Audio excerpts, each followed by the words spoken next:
తెలియజేస్తున్నాము. గతంలో steel plant 1983 నుంచి ఉత్పత్తి భాగమైంది. అనేక వేల కోట్లు ప్రభుత్వానికి ట్యాక్స్ రూపాయలు కడుతున్నారు. ఇప్పుడు స్టీల్ ప్లాంట్ ప్రైవేట్ అయిందంటే మొత్తం కుటుంబాలు వీధిని పడతాయి. ఈ రోజు వాళ్ళు భూములు ఇచ్చారు, నిర్వాసితులు వాళ్ళు ఇల్లు లేకుండా ఉద్యోగాలు లేకుండా అయిపోయారు. భూములు ఇచ్చిన మహిళలు ఈ రోజు ఇంటి పని వాళ్ళు అయ్యారు. ఎందుకంటే వాళ్ళకి ఉద్యోగాలు లేవు, చాలా ఆందోళన చెందుతున్నారు. విశాఖపట్నం ఈ రోజు ఉక్కు నగరం అయిందంటే కేవలం స్టీల్ ప్లాంట్ మూలనే.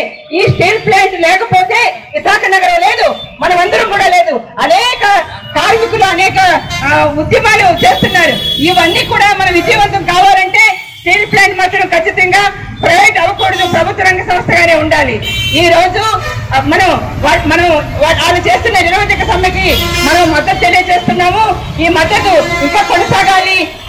ఈ రోజు విశాఖపట్నంలో రాజువాక అనేది ప్రత్యేకంగా ఎక్కువ శాతం కొనుగోలు శక్తి కలిగి ఉంది. ఈ రోజు విశాఖపట్నం ఇన్ని మార్క్స్ వస్తాయంటే, ఇంతమంది బ్రతుకుతున్నారంటే ప్లాంట్ ఉండాలి. ఒకటే 5 విజ్ఞప్తి చేస్తున్నాము. కార్మికులే కాదు, విశాఖపట్నం ప్రజలంతా వినాలి. అందరూ కూడా ఈ పోరాటంలో పాల్గొనాలి. స్టీల్ ప్లాంట్ అనేది ప్రైవేట్ అవ్వకూడదు, ప్రభుత్వ రంగ సంస్థగానే ఉండాలి.